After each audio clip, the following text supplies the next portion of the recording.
미칠 것 같아요. 상간자가 답변서를 한 달 꽉 채워서 냈는데 원고의 청구를 기각한다. 소송 비용은 원고의 부담으로 한다. 라는 판결을 구합니다. 라고 왔어요. 이거 어떻게 해야 돼요? 상간자 소송하신 분들 보통 소송하고 나서 막 씩씩거리면서 하는 말 중 아주 흔한 말입니다. 이것만 있을까요? 상간자가 준비 서면을 냈는데 사과는커녕 오히려 저를 의부중에 미친년으로 써서 냈어요. 너무 화가 나고 소송이고 뭐고 당장 찾아가서 죽여버리고 싶어요. 이런 말도 아주 흔하게 듣는 말입니다. 아니, 판사님한테 거짓말로 이렇게 소설처럼 써서 내면 안 되는 거 아닌가요? 이거 무고로 고소하고 명예훼손으로 고소하면 안 되나요? 상간자 소송을 하셨다면 이런 일이 비일비재합니다. 여러분이 소송 중에 느낄 수 있는 이 분노의 상황에 대해 설명드리겠습니다.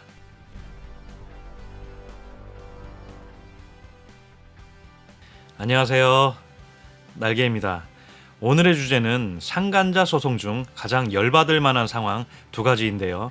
여러분 정말 피눈물 삼켜가며 상간자 소송을 했는데 소송만 하면 여러분이 막 승자가 되어서 이제는 저것들 납작 엎드리고 피눈물 흘리겠지? 이렇게 생각했는데 웬걸 반성은커녕 오히려 저것들이 하는 말 때문에 돌아버리겠어요 하는 분들이 많습니다. 상간자 소송 중에 저는 종이 쪼가리라고 칭하는 답변서, 준비서면, 참고서면, 흔치 않지만 탄원서 보면 반성은 1도 없어요. 양심도 1도 없고요. 이 종이 쪼가리만 보면 오히려 여러분들이 나쁜 인간입니다. 상간자, 도대체 왜 이럴까요? 그럼 소송 중에 여러분이 분노할 만한 종이 쪼가리가 무엇이 있는지 알아보겠습니다. 첫 번째, 답변서. 답변서는 여러분이 보낸 소장을 받고 나서 상간자, 즉 피고는 한 달 안에 답변서라는 것을 법원에 제출해야 합니다. 이게 무슨 뜻이냐면 법원 입장에서는 야, 너 상간소송 들어왔으니 네 입장을 밝혀, 이런 뜻이고, 이게 여러분이 소송 중에 제일 처음 받아보는 상간자의 입장문일 것입니다. 보통의 상간자는 한 달 안에 제출하라는 답변서 제대로 기한도 안 지키고요. 심지어 아예 제출하지 않고 있다가 무변론 판결 선고일이 잡히면 그때서야 마지못해 제출하곤 합니다. 그나마 상간자가 변호사를 선임했다면 보통 제출하긴 하는데 기껏 내봤자 원고의 청구를 기각한다. 소송 비용은 원고의 부담으로 한다라는 판결을 구합니다. 이렇게 딸랑 2줄짜리 답변서로 옵니다. 이거 받으면 여러분들 어때요? 아주 난리가 납니다. 여러분들은 상간자가 뚫린 주둥이로 무슨 이야기 할까 하며 몇 날 며칠을 기다렸는데 이 2줄짜리 답변서를 보면 누르고 있던 분노가 폭발하죠. 그리고 변호사님께 열불을 토하죠. 상간자가 기각해달라는데 이거 어떻게 해요? 기각되는 거예요? 하고 극도의 흥분감을 감추지 못합니다. 이게 아마도 소송 중에 느끼는 극도의 분노 중 첫 번째일 것입니다. 이런 말도 안 되는 답변서를 대응하는 방법은요. 답변서라는 것을 일단 이해하셔야 하는데요. 답변서는 상간자가 상간소장을 받았으면 보통 한 달 안에 답변서라는 것을 제출해야 하는데 상간자도 난데없이 상간소장 받았으니 정신이 없겠죠. 변호사도 선임해야 하고 여기저기 문의도 해야 하고 바쁘겠죠. 변호사를 선임했다 하더라도 변호사가 그 사건만 전담하는 것이 아니니까 변호사도 상간자의 사정을 이해하는데 시간이 걸립니다. 그래서 일단은 형식적인 답변서를 제출하는 것입니다. 그것이 바로 여러분들이 가장 흔하게 보는 답변서인 1항 원고의 청구를 기각한다. 2항 소송 비용은 원고의 부담으로 한다. 라는 판결을 구합니다. 그리고 한 줄 더 쓰죠. 추후 준비서면으로 답변하겠습니다. 라고 써낼 수밖에 없는 거예요. 사실 이런 답변서는 아무 의미 없고요. 중요한 것은 준비서면입니다. 상간자가 3천만 원짜리 소송 들어왔는데 모두 인정한다. 소송 비용도 내겠습니다. 할 상간자 없단 말이죠. 게다가 변호사를 선임했다는 것은 싸워보자 또는 돈 주기 싫어 라는 뜻인데 비싼 돈 들여 변호사 선임해놓고 다 인정할 리가 없어요. 결론은 답변서 이렇게 성의 없이 오는 것은 그냥 재판상 형식적인 것입니다. 아무 의미 없으니까요. 열이야 받겠지만 절차련히 생각하시고 마음 편하게 이렇게 온다라고 생각하시면 될 것 같습니다. 두 번째, 말도 안 되는 준비서면. 답변서도 질질 끌고 몇 달이 걸려서 겨우 재판일이 잡혔는데 재판일이 잡혀도 준비서면 제출을 뜸들이다가 마지못해 내는 상간자도 많습니다. 여러분은 그 내용이 궁금해서 바로 열어보죠. 열어보는 순간 부글부글 열이 받으실 겁니다. 뭐 온통 거짓에다가 사실이라고 해도 엄청 부풀려졌고, 이건 도대체 누가 가해자고 피해자인지 모를 말도 안 되는 준비 서면일 것입니다.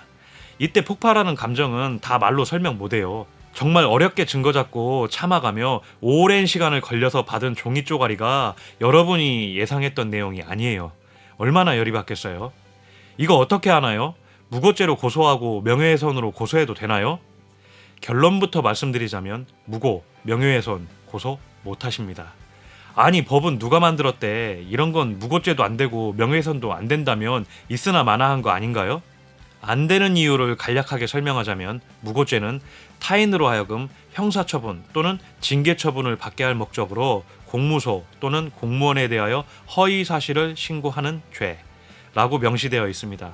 그런데 우리는 민사법정이죠. 상간자가 여러분들을 형사처벌이나 징계처분을 받게 할 목적이 아니고 돈을 깎거나 안 주기 위한 자리라서 무고죄가 성립하지 않습니다. 그럼 명예훼손은요? 명예훼손은 공연히 구체적인 사실이나 허위 사실을 적시하여 사람의 명예를 훼손함으로써 성립하는 범죄라고 되어 있습니다. 공연성이라는 말을 많이들 들어보셨죠? 이게 전파 가능성, 즉 소문날 가능성을 말하는 건데, 법정에 제출하는 문서와 말은 판사와 양측 당사자 그리고 변호사만 듣는 거잖아요. 그래서 전파 가능성이 없기 때문에 명예훼손도 아쉽지만 성립 안 합니다. 이런 건 그냥 잊어버리세요. 그냥 안 된다라고 생각하시면 됩니다. 그럼 당하고만 있어요? 그건 절대 아니죠. 그럼 이런 상황을 어떻게 해결해야 할까요? 상간자가 보내온 준비 서면을 보면 둘 중 하나겠죠. 불륜을 인정한다, 깎아달라. 아니면 불륜한 적 없다, 거짓말이다. 뭐 아니면 도일 것입니다. 불륜을 인정한다, 깎아달라는 불륜은 뭐 할 게 별로 없어요. 짜증나지만 인정한다는데 뭐라고 해요?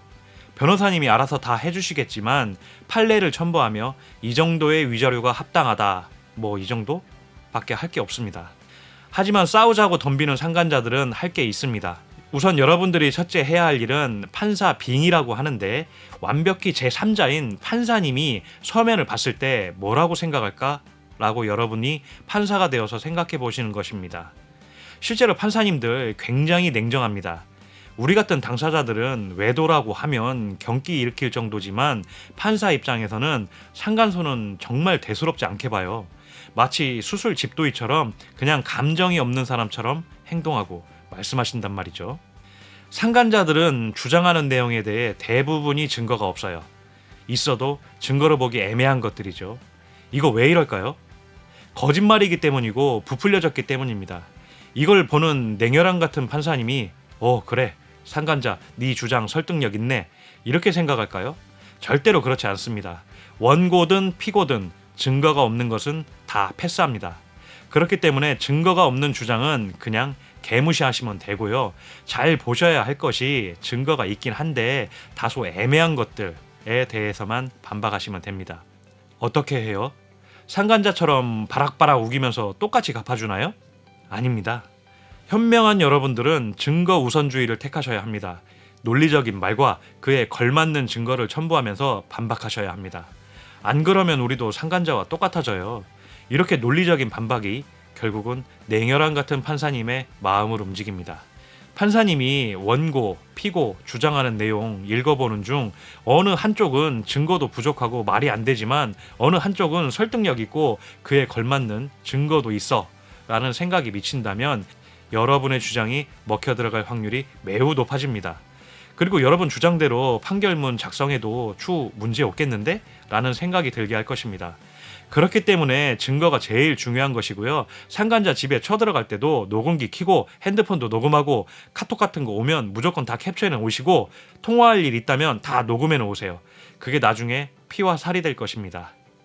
오늘의 주제를 요약해보자면, 첫째, 답변서, 그냥 형식적으로 올 것이니 열받지 말아라. 두 번째, 준비서면, 무조건 증거 우선주의이고 상간자가 짖더라도 여러분은 논리적으로 증거와 함께 반박해서 소송을 유리하게 이끌어라 라고 요약해 볼 수 있겠습니다.